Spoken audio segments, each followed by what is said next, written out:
Jacques, thank you so much for agreeing to come on the show and talk about your book, Boxing Nights, Part 1. I always like to ask, because I'm a big proponent and fan of sort of local, and you're a bit out of my local sphere, me being here in Toronto.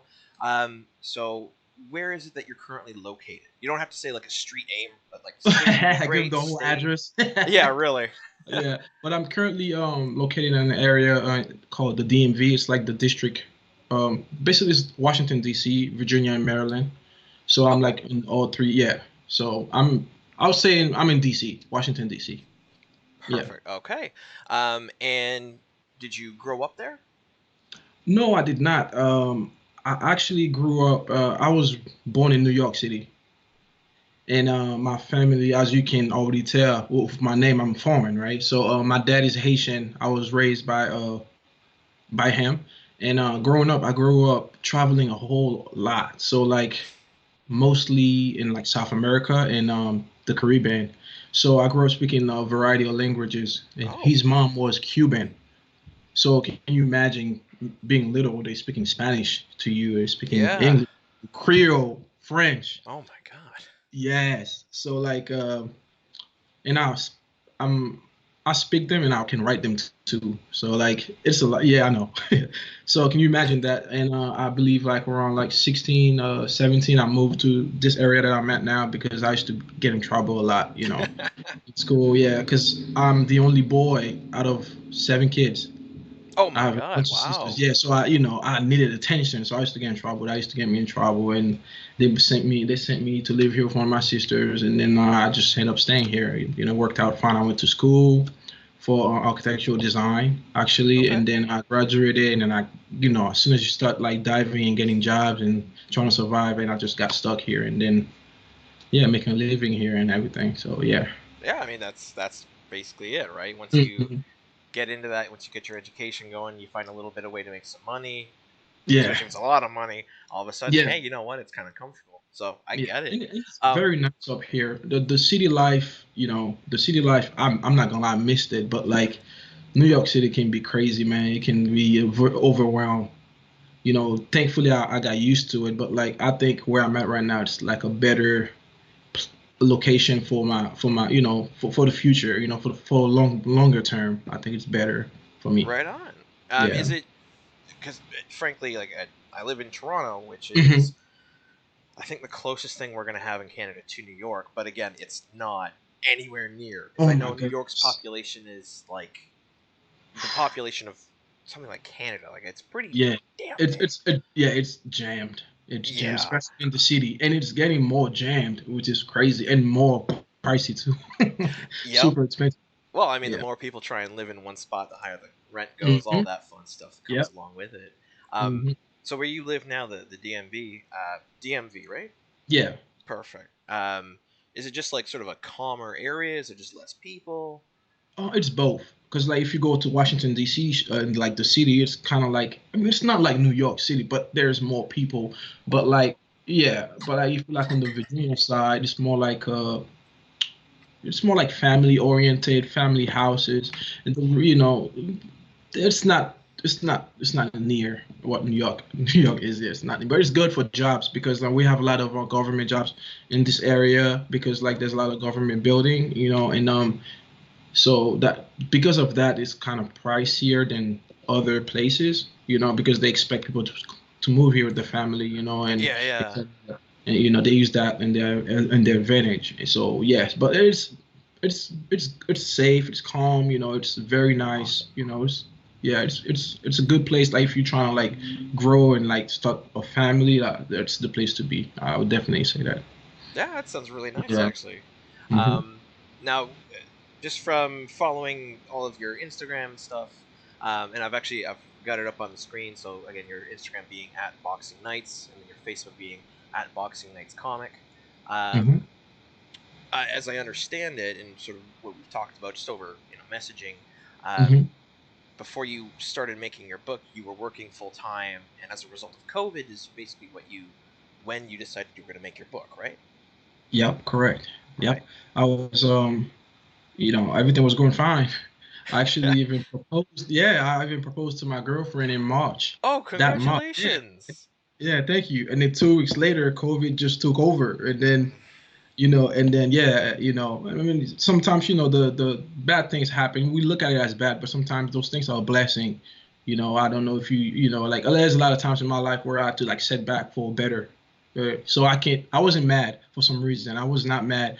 It was very unfortunate. My manager when he called me to tell me that they couldn't like hold me, they couldn't keep me because I was working at home, and then they just give me a call. He was crying, and I told him, man, like, what are you doing, man? What are you crying? Like, it's not your fault. You know what I mean? Yeah. So like the good thing was like the thing about me is I always find something to do, and those stories, well, that's part of it.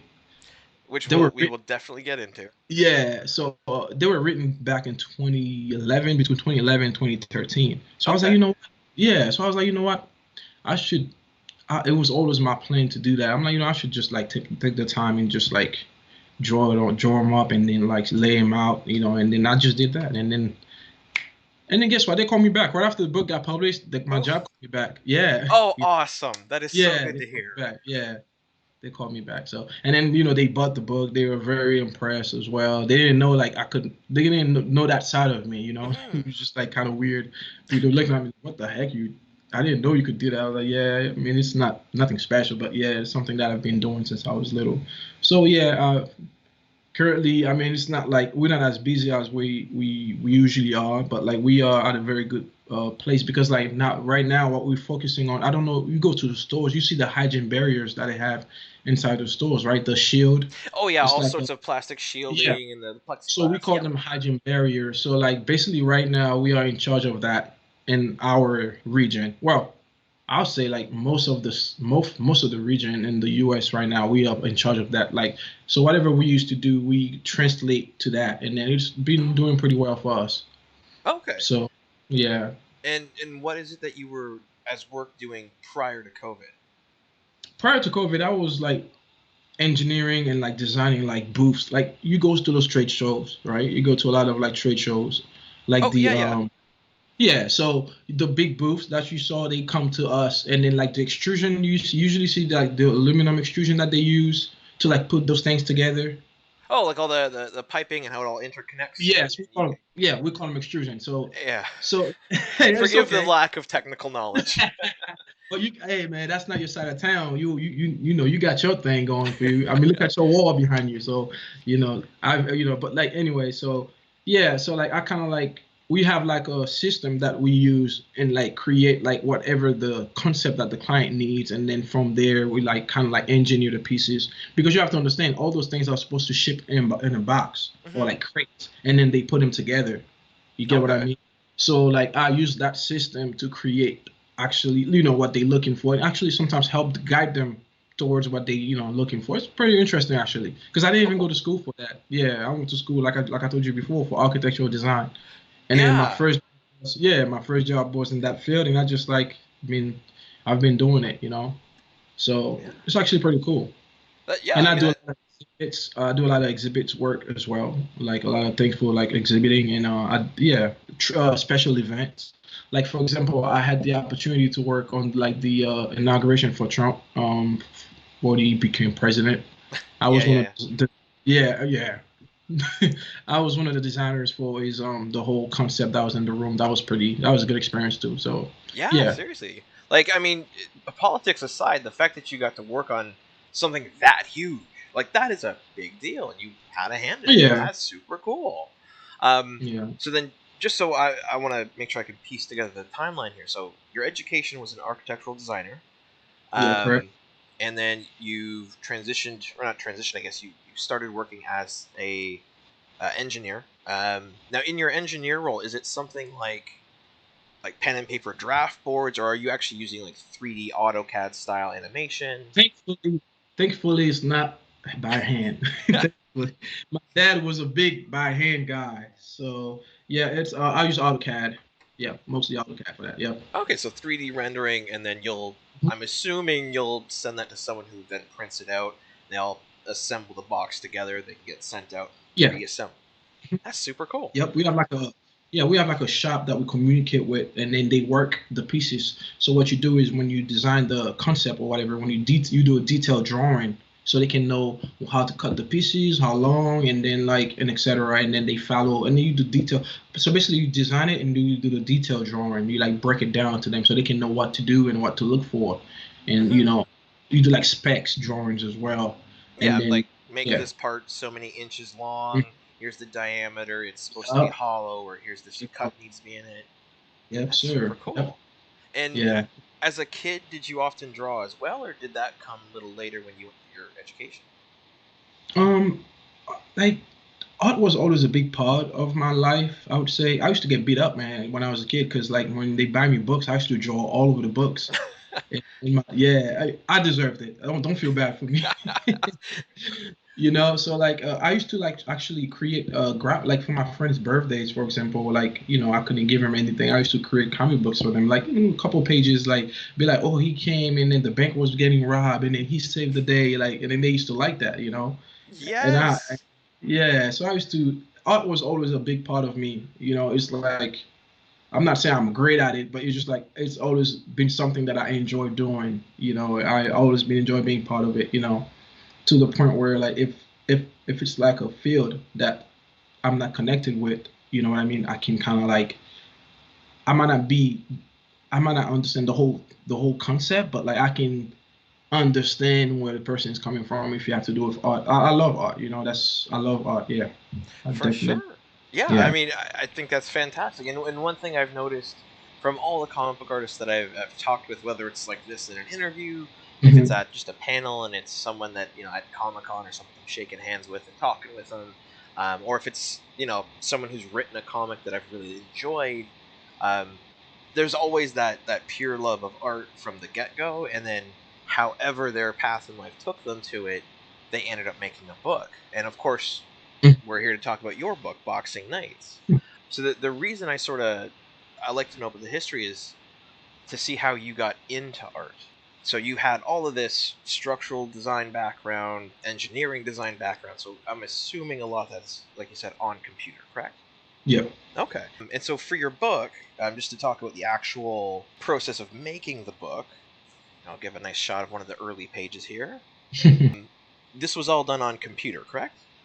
It was done by hand, and then I scanned the pages and then like bring it into Illustrator, and then like kind of like, yeah, you get. That's Right. why some Yeah, clients, yeah, yeah. So you would yep, draw. So you would draw this man's face, and then yeah, you'd go in with the scan, and then you could put it in an Illustrator and go over it to thicken the lines, yep. create everything perfectly. Hmm.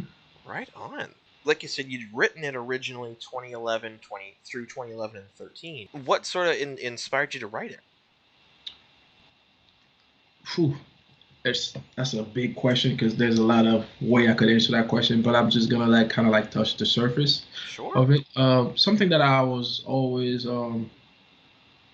me and my dad, we had a very let me start on that angle. Me and my dad and I, we had like great relationship together. My dad had me since I was 8 months old, Mm. and back to himself. So like, and when the earthquake happened in Haiti, I couldn't get a hold of him, right? And then I was at a point of my life where I relied on him too much because Mm-hmm. I shouldn't have relied on him that much because I was in school, But like when it happened, when the earthquake happened, I could not get a hold of my dad Oh. for a short period of time because like everything down there wasn't working as far as Yo, like electricity and like the the the phone tower, lines, the yeah, internet. Yeah, it all. towers and everything. So like uh I'm odd when it comes to stuff like that. Like I'm a very symbolic person. I looked at when that happened, I realized that like how much. I mean, I always knew I love my dad. We always knew we love our parents, but like there's certain times in life, kind of like wake you up and let you actually show you the meaning of their presence in your life. Yeah. You know, because like it became at a point that I couldn't eat, I couldn't even perform in school, I couldn't like, I was like the earthquake within 2 days, I was like shut down. I lost weight, and it Oh. was, and then like, and then when I went through that process, you know in the later time, and I realized that I could have been a bit stronger because like I believe like certain things happen in life that we don't have any control over, and it's our duty to kind of like prepare ourselves to deal with those things in a manner that's not gonna break us down. You know what I mean? Like, so that's the reason I wrote the book. I wrote the, like the concept is kind of like, you know, trying to tell people there's certain things in life that will happen and that's going to happen Yeah, no matter what you do, like, no matter how you feel, you know what I mean? It's gonna happen. So like it's best to prepare to deal with that situation in a manner that won't just, destroy you, for because like, sure. yeah, because your destruction might affect somebody else. Like, because like when I was down, I remember the fact that I was down, everybody around me was down, even though some of them they couldn't really relate to the situation, but like they were, they were like, even my teachers, they were like checking on me, and that was mighty nice of them to do, but like it's Hmm. just like, yeah, it might make sense, right? So like that's what I'm Absolutely, trying to, yeah. yeah. So that's the one of the multiple points, like that like working it, like that's why like there's a lot of similarity from between me and the character as well. So like I kind of like trying to like explain those things in a way where like, I'm not saying it's just, deal with it or whatever. That's not the point. Yeah, it's saying that like you can you can make yourself, you know, suffer less when those things happen, because like beating yourself up and not beating yourself up is not gonna change the fact. So that's, yeah. Yeah, yeah. How you treat yourself in the face of adversity, or whatever situation is going on for you. It was a Hmm. lack of contact with your father Yeah. during the Haitian earthquakes. Hmm. Um, yeah, whether you're very positive about it or very negative, or if you go into a depression or whatever, yeah, Yeah. it's you cannot stop that thing that has happened, but Yeah. you can control you at least. Hmm. Then in that case, I'm very happy to say that your book Boxing Nights offers a very very raw look at that. I found the story very what's the best word to use? I guess impactful. Hmm. I really felt for your protagonist, and I had a feeling it was semi autobiographical. It Hmm. sounds like you basically changed a few names, but you went through what your characters have gone through, and I think that a lot of people that, like for myself, for instance, right, like all my family lives in Niagara, which is Okay. in Ontario in Canada. Hmm. We're about an hour from the border, Okay. um, and I could see, news articles and coverage on the news of the earthquake, and I remember it, but I never had any real stake in it other than to say, gee, that really sucks, right? Because I can't Hmm. physically and emotionally quite understand it, whereas you did. And one of the things I appreciated is how much that this book made me feel it and understand it. Because, like you, very much my parents I'm connected with. My father, recently, we've gotten really, really close. And Hmm.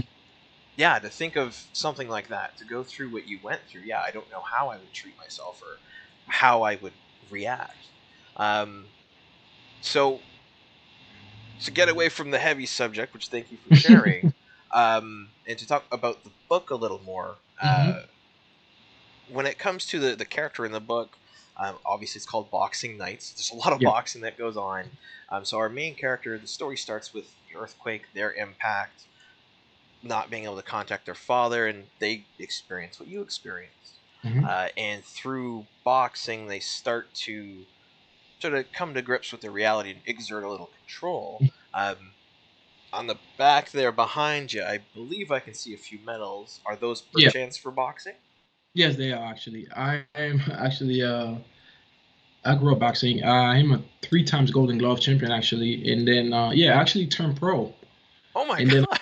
yeah, yeah, I did. And then after my first fight, I remember I was like running up a hill, and then I was running up the hill at full speed, and then like I heard a snap on my knee, and then I went to the doctor. Yeah, and then like my college is just like one off. I have no college on my right knee, so like it's just like not. Yeah, I'm not allowed to like. Yeah, I was 147 pound. Yeah, yeah, man. So Yeah. I take it. Unfortunately, it sounds like that's taking you out of the game. No more Yeah, it professional does. boxing. But like, yeah, I do, but like, I test myself, but I stay in shape. You know what I mean? I stay in shape. I work out. I go spar my friends because I have a lot of friends in the game. Like, I have friends that like sign up with that fought in ESPN. I have friends that different. Yeah, I have a friend that started signed with Floyd Mayweather. Oh my So God. yeah, so like, it's just like yeah, it's one of those things, like we were talking earlier. There's what can I do about it? I can't like break myself up because there's nothing. You just can find a way to deal with it. That's one of those like things that we talked about earlier. So it was very unfortunate actually because I was very excited. I was very excited, man, to jump pro because like Yeah. because I work really hard and like I take boxing really serious and I know boxing really well. Like I'm not kidding you when I tell you that I know the game really well, man. It's just like it was very, very, very unfortunate. But then again, you know, maybe it's the universe guiding me towards doing writing graphic novel because that was my first love to begin with. So I look at it like that, you know. Absolutely. And I do think that one, you're showing extreme resilience in the face of adversity. It's incredible. You've Yeah. written about it beautifully. Like it, knowing what I now know and what the viewers will know about you and your personal adversity, I think they'll feel for the characters in your book more.